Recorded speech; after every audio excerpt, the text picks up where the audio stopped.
3% sci fi series का ये दूसरा और आखिरी पार्ट है। मगर इसे शुरू करने से पहले अगर अभी तक आपने इसका पहला पार्ट नहीं देखा है तो उसके लिंक आपको डिस्क्रिप्शन और ऊपर आई बटन पर मिल जाएगा।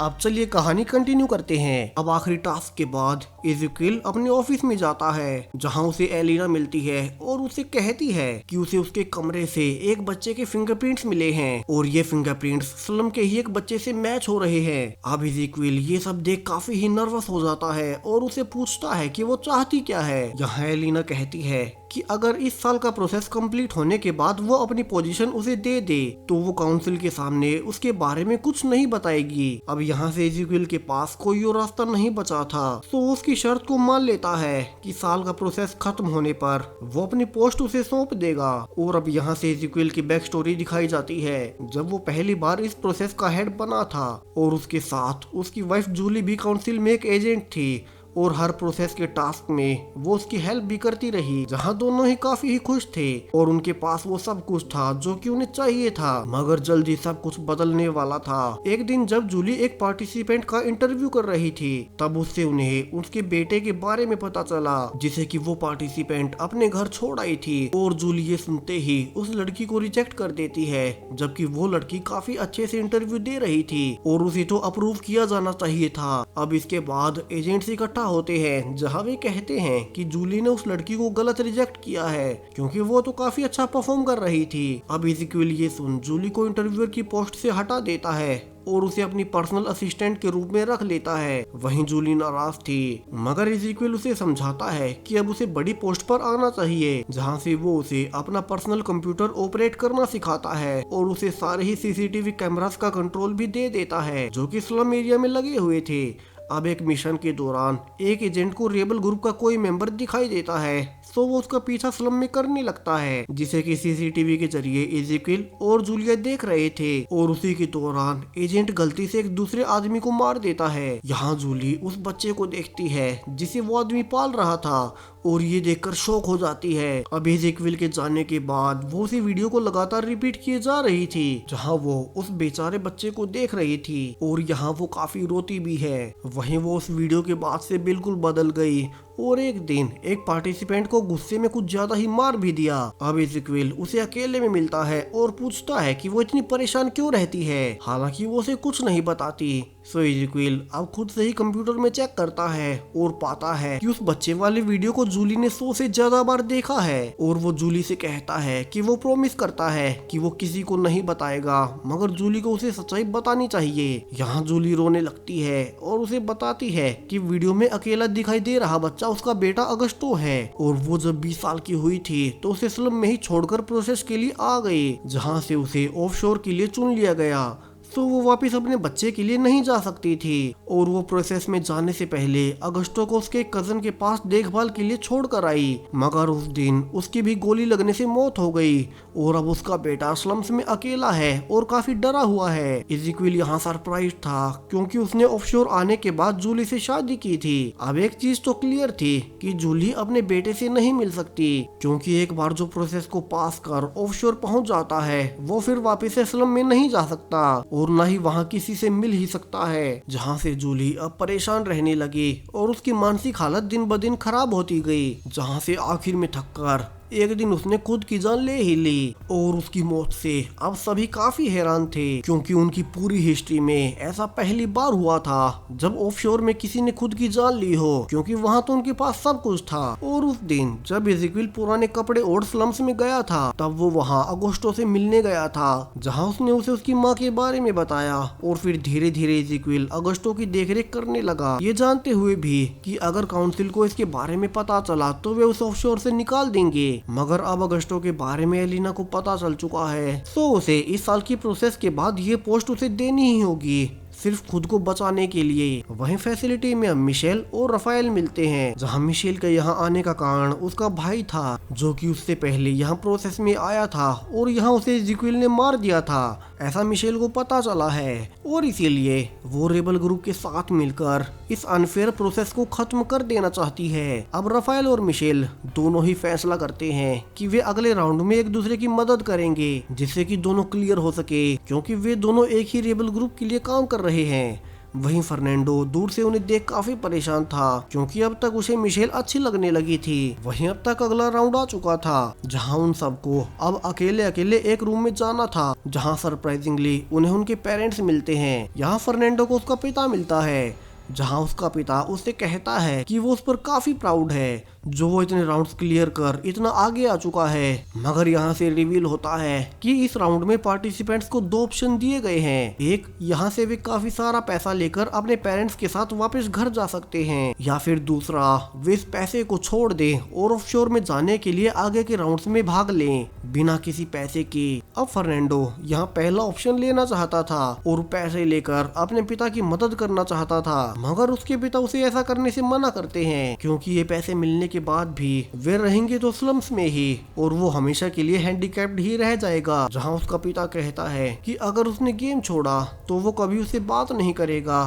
और फर्नांडो यहाँ गेम को कंटिन्यू करने का फैसला करता है। वहीं चूंकि मिशेल की कोई फैमिली नहीं थी तो एक एजेंट अब उसे सेम बातें बताता है, मगर मिशेल भी पैसे को छोड़कर अब गेम में आगे बढ़ती है। वहीं जोएना को एक आदमी उस कमरे में बांध देता है और बताता है कि उसे उसी गैंगस्टर ने भेजा है जिसकी बेटे को उसने मार दिया था। जहाँ से वो कहता है कि वो यहाँ काउंसिल को उसका पिता बताकर आया है और वो जोएना से कहता है कि उसके पास एक ही ऑप्शन है और वो ये सारे पैसे लेकर उसके साथ चले और ये पैसे वो गैंगस्टर को दे दे वरना वो उसे यही मार देगा। यहाँ जोएना हाँ बोल देती है, मगर जब वो आदमी उसे खोलने लगता है तभी वो उस पर अटैक करती है और खुद को खोल लेती है। हालांकि उसने उसे फिर भी पकड़ ही लिया था और वो उसे मारने भी वाला था, मगर जोएना कहती है कि वो चाहे तो उसे मार सकता है मगर वो पुरानी लाइफ में वापस नहीं जाना चाहती। और यहीं पर वो आदमी रुक जाता है और जोएना को बताता है कि वो भी यहीं का एक एजेंट है और उसे इज़ेकिएल ने भेजा है। चूंकि उसे जोएना की बैक स्टोरी के बारे में पता चल चुका था तो वो ये देखना चाहता था कि जोएना सच में प्रोसेस को लेकर कितनी सीरियस है। और यहाँ से जोएना भी अब ये राउंड क्लियर कर लेती है। वहीं राफेल की माँ भी उससे मिलती है और उसे पैसे लेकर अभी उसके साथ घर चलने को कहती है जिसे कि वो उसके भाई को देना चाहती है, जिसके साथ धोखा कर उसके कान का डिवाइस चुरा राफेल यहाँ आया है। यहाँ राफेल अब इतना दूर आकर वापस नहीं जाना चाहता।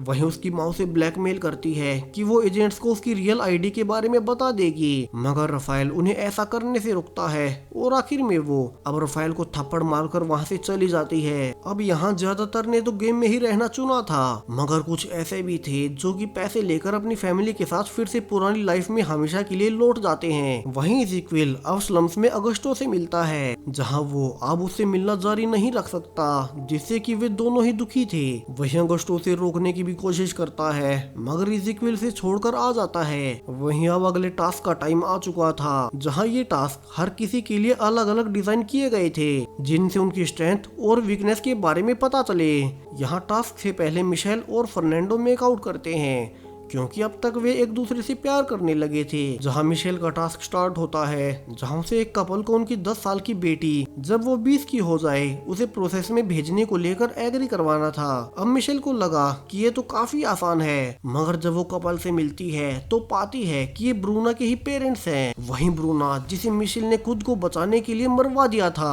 और यहाँ से वे ब्रूना के बारे में मिशेल से पूछते भी हैं। तो मिशेल बताती है कि उसकी तो मौत हो चुकी है, हालांकि वो उन्हें झूठ कहती है कि एक टास्क के दौरान वो मारी गई। अब दोनों ही काफी दुखी थे और मिशेल का भी उन्हें दूसरी बेटी का प्रोसेस में भेजने को मना पाना काफी ही मुश्किल लग रहा था। वहीं फर्नांडो को एक एजेंट बताती है कि उसे असाइनमेंट एनालाइज करने हैं जो कि वे पार्टिसिपेंट्स को देते हैं और उसके पास 30 मिनट्स हैं, जिसके बाद उन्हें पार्टिसिपेंट्स के लिए एक नया टास्क डिजाइन करना है, वो भी उनके मीनिंग के साथ। और अगर टास्क अच्छा हुआ तो वो पास कर जाएगा। अब यहाँ राफेल का नंबर था जहाँ उसे ठीक सनसेट के टाइम पर एक साथ 2 फोटोज खींचनी थी, मगर उन दोनों के ही बटन्स एक दूसरे से काफी दूर थे जो कि उसे एक साथ दबाने थे। और इसका मतलब था कि दूसरे पार्टिसिपेंट्स में से किसी एक को उसकी मदद करनी होगी। वहीं दूसरी ओर मिशेल को अपना टास्क कंप्लीट करने में काफी दिक्कत आ रही थी जहां ब्रूना के पेरेंट्स उसकी मौत के लिए रोए जा रहे थे। वहीं वो उनसे कहती है कि वे अपनी दूसरी बेटी को 20 साल की होने पर प्रोसेस में जरूर भेजे, जिसके बारे में सुनते ही अब वे मिशेल पर भड़क उठते हैं और वापिस जाने लगते हैं। मगर मिशेल उन्हें अपने भाई के बारे में बताती है, जिसके बाद उन्हें रियलाइज होता है कि ब्रूना की मौत से उबरने के लिए उन्हें अपनी दूसरी बेटी को प्रोसेस में भेजना ही चाहिए, जहां कम से कम उसकी लाइफ तो अच्छी हो ही पाए।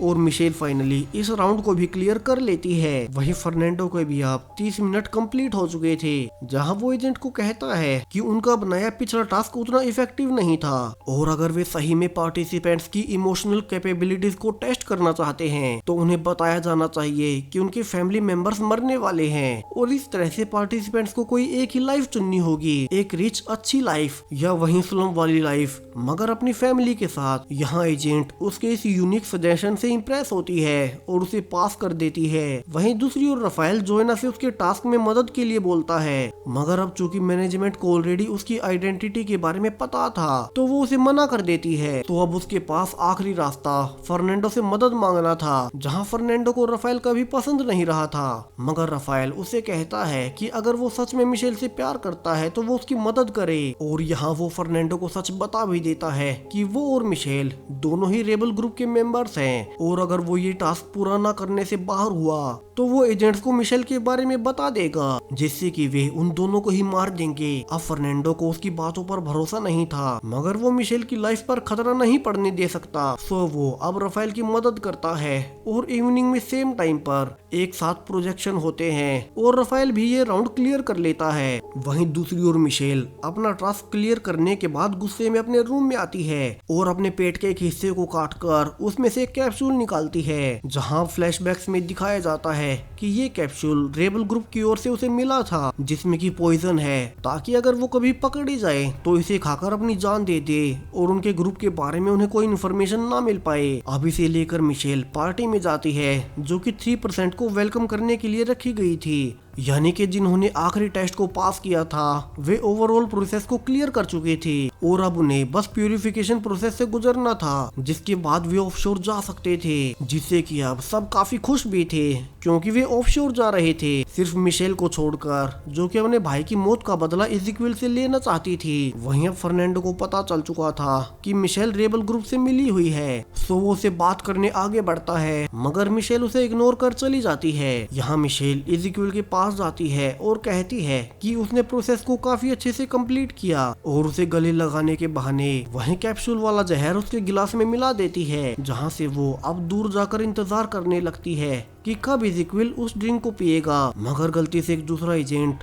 सीजर गलती से अपनी ड्रिंक को इज़ेक्युएल से बदल लेता है और फिर वो ड्रिंक पीते ही वो वहीं गिर पड़ता है, जहां मेडिकल चेकअप में जाते वक्त ही उसकी वहीं मौत हो जाती है और डॉक्टर सबको बताता है कि उसकी मौत जहर वाले ड्रिंक से हुई है। और यहाँ से सबको पता चल चुका था कि ये जहर स्लम से आया है, यानी कि चुने हुए 3% लोगों में से कोई एक रेबल ग्रुप से है। यहाँ बाहर सभी पार्टिसिपेंट्स अब काफी ही परेशान थे कि ये क्या हुआ। वहीं मिशेल शौक में थी क्योंकि उसने एक और निर्दोष को मार डाला था। यहाँ रफाएल उसके कान में कहता है कि उसने उस जहर को डालते हुए देख लिया था, जहाँ वो उसे ये भी बता देता है कि उसने आखिरी टास्क को क्लियर करने के लिए उन दोनों के रेबल ग्रुप से जुड़े होने की बात फर्नांडो को बता दी है। सो मिशेल जल्दी से फर्नांडो के पास जाती है, जहाँ से फर्नांडो से कहता है कि हालांकि वो रेबल ग्रुप को सपोर्ट नहीं करता, मगर उसे कोई फर्क नहीं पड़ता कि मिशेल उनसे जुड़ी है या नहीं, क्योंकि वो तो अब उसे बहुत प्यार करने लगा है और उसके साथ स्लम्स में रहने में भी उसे कोई प्रॉब्लम नहीं है। कि तभी वहाँ अलार्म्स बजने लगते हैं और सभी को हॉल में इकट्ठा होने को कहा जाता है। यहाँ से एजेंट्स अब सभी का अकेले अकेले इंटरव्यू लेने वाले थे,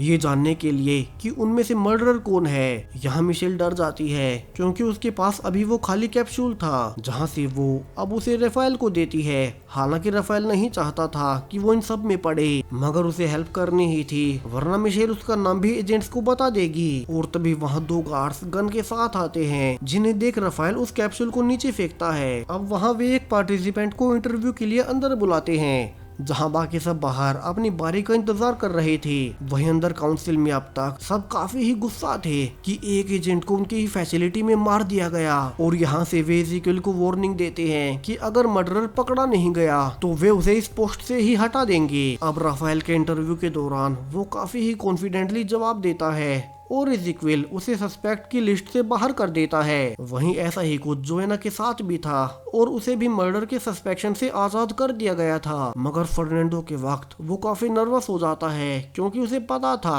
कि मिशेल ने ही ऐसा किया है और इज़ेक्विल उसकी बेचैनी से ऐसा समझ भी जाता है, जहाँ से उसे अब बाहर जाने को कहा जाता है और मिशेल को बुलाया जाता है, जहाँ पहले इज़ेक्विल उसे बेसिक क्वेश्चंस पूछता है कि वो किस वक्त अपने रूम से आई और पार्टी में किस किस से मिली, वही वो पार्टी में उससे गले मिलने क्यों आई। अब यहाँ वो मिशेल के पेट के घाव के बारे में भी पूछता है कि ये कैसे लगा। अब मिशेल झूठ बोलती है कि यहाँ आने से पहले उसे ये चोट लगी थी और उसके बाद से बीच बीच में इसमें से खून निकलता रहता है। यहाँ इज़ेक्विल को मिशेल पर शक बढ़ता ही जा रहा था क्योंकि ब्रूनो के वक्त पर भी वो सस्पेक्ट की लिस्ट में थी, मगर फिर भी वो नाटक करता है कि उसे उस पर भरोसा है, जहाँ वो उसे उस एजेंट के पास रो रही उसकी पत्नी की फोटोज भी दिखाता है, जिसे देखकर मिशेल काफी ही दुखी होती है क्योंकि उसने फिर से एक बेगुनाह को मार दिया था और उसे लगता है कि इस बार वो पकड़ी जाने वाली है। मगर सरप्राइजिंगली उसे बाहर बाकी कैंडिडेट्स के पास जाने को कहा जाता है। अब सब लोगों के इंटरव्यूज हो चुके थे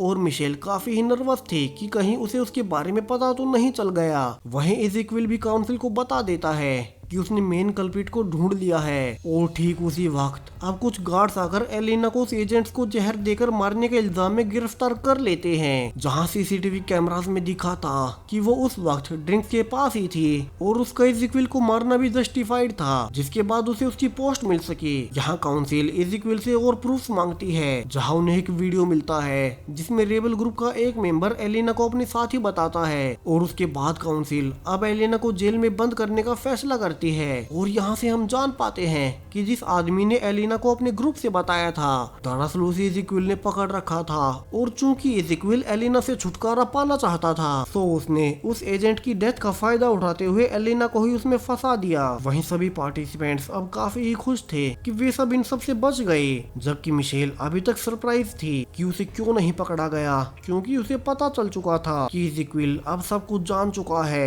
और वो जैसे ही अपने रूम में जाती है उसे वहाँ इज़ेक्विल उसी कैप्सूल के साथ बैठा हुआ मिलता है, जहाँ से ये सीन यहीं कट हो जाता है। अब सुबह फर्नांडो मिशेल से मिलने उसके रूम में जाता है मगर वो वहाँ नहीं थी। अब इज़ेक्विल उसे बताता है कि मिशेल को वापस स्लम्स में भेज दिया गया है और वो एलिमिनेट हो चुकी है। अब ये सुन फर्नांडो घबरा जाता है क्योंकि वो तो उससे बहुत प्यार करता था और वो अब खुद भी वापस स्लम्स में जाने को कहता है। अब इज़ेक्विल उसे वार्न करता है कि उसे ऐसा नहीं करना चाहिए क्योंकि आज ही उसे ऑफशोर जाना है और काफी सारे लोग अपनी जान दे देते हैं ऑफशोर जाने के लिए। मगर फर्नांडो अब मिशेल के बिना वहां नहीं जाना चाहता और यहाँ से उसे अब बाहर निकाल दिया जाता है। वहीं बाकी के लोग एक मैसेज से उठते हैं जहाँ उन्हें कांग्रेचुलेशंस बोला जाता है कि वे 3% के मेंबर बन चुके हैं और वे सब खुशी से नहाकर फाइनल प्यूरिफिकेशन के लिए जाते हैं। वहीं दूसरी ओर मिशेल को एक रोड से उल्टा लटकाया गया था जहाँ उसे मार मार कर सारी ही जानकारियां ली जा रही थी कि उसे किसने भेजा था। और सब कुछ जानने के बाद अब इज़ेक्विल उसे आखिर में पूछता है कि वो उसे क्यों मारना चाहती थी और यहाँ से मिशेल रिवील करती है कि रेबल ग्रुप से उसे पता चला कि इज़ेक्विल ने उसके भाई को यहाँ मार दिया था। वहीं दूसरी ओर रेबल ग्रुप की मीटिंग चल रही थी जहाँ वे काफी ही खुश थे कि उनके दो आदमी अब ऑफशोर पहुँच रहे हैं। वहीं अब तक प्यूरिफिकेशन की प्रोसेस स्टार्ट हो चुकी थी जहाँ इज़ेक्विल मिशेल को उसके भाई के वीडियोस दिखाता है कि वो ऑफशोर पहुँच चुका है और वहाँ काफी खुश भी है। वहीं उसकी मौत के बारे में उसे झूठ बोला गया ताकि वे उसे अपनी एजेंट बनाकर ऑफशोर भेज सके। अब यहाँ मिशेल काफी ही दुखी थी कि इस झूठ की वजह से उसने 2 लोगों की जान ले ली। यहाँ इज़ेक्विल अब मिशेल को ये भी बताता है कि ये प्रोसेस काफी ही फेयर है और काफी सही तरीका है और वो अब उसे ग्रुप लीडर के बारे में इन्फो देने को कहता है और उसे कुछ वक्त के लिए अकेला छोड़कर चला जाता है। वहीं बाहर फाइनल प्यूरिफिकेशन के वक्त उन्हें बताया जाता है कि यहाँ उनकी नसबंदी कर दी जाएगी क्योंकि ऑफशोर में बच्चे पैदा करना अलाउड नहीं है। अब इसे सुनकर बाकी सब इस रूल से ज्यादा परेशान नहीं थे मगर राफेल काफी ही हैरान था क्योंकि उसका यहाँ आने का कारण ही यही था कि उसके बच्चे उसकी तरह स्लम्स में ना रहे थे, मगर वो इतनी दूर आकर क्विट नहीं करना चाहता।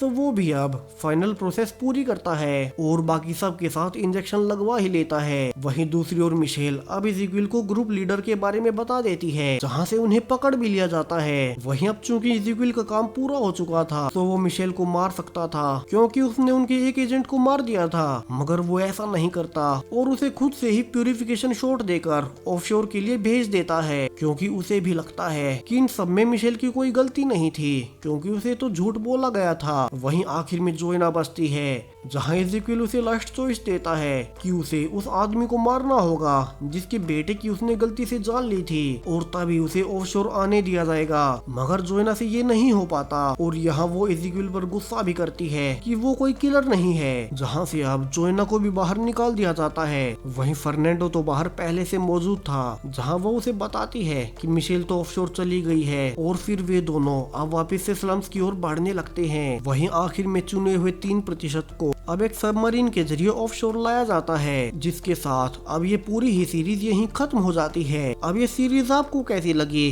कमेंट्स में जरूर से बताएं। बाकी फर्नांडो के साथ बहुत बुरा हुआ, जिसके लिए उसने ऑफशोर छोड़ दिया, एक लग्जरी लाइफ छोड़ दी जहां उसके पैर ठीक हो सकते थे। वो मिशेल तो खुद ऑफशोर पहुंच गई, मगर वो बाहर निकल गया। तो अब मिलते हैं ऐसे ही किसी और वीडियो के साथ। Thank you.